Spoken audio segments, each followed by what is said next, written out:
राज्यातील शेतकऱ्यांना नवीन कृषी वीज कनेक्शन देण्याची प्रक्रिया तात्काळ सुरू करण्यात यावी अशी मागणी सोलापूर लोकसभा मतदारसंघाच्या खासदार प्रणिती शिंदे यांनी महाराष्ट्राचे मुख्यमंत्री व ऊर्जा मंत्री देवेंद्र फडणवीस यांना निवेदनाद्वारे केली आहे।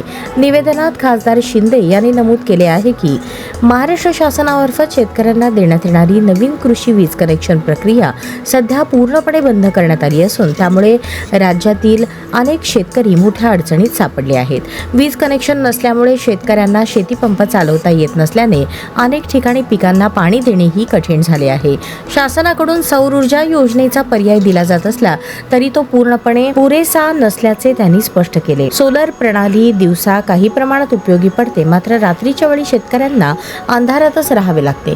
रात्रपाळीत पिकांची निगा राखणे, पाणी देणे किंवा जनावरांची देखभाल करणे अत्यंत कठीण होत असल्याने शेतकरी अक्षरशः अडचणीत सापडला आहे असेही त्यांनी नमूद केले। शेती हा 24 तास चालणारा व्यवसाय असल्यामुळे नियमित वीज पुरवठा अत्यावश्यक असून केवळ सोलर योजनेमुळे हा प्रश्न पूर्णपणे सुटत नाही असेही खासदार प्रणिती शिंदे यांनी निवेदनात म्हटले आहे। त्यामुळे शेतकऱ्यांच्या हितासाठी नवीन कृषी वीज कनेक्शन देण्याची प्रक्रिया त्वरित सुरू करण्यासाठी राज्य सरकारने तातडीने पावले उचलावीत अशी मागणी त्यांनी केली आहे।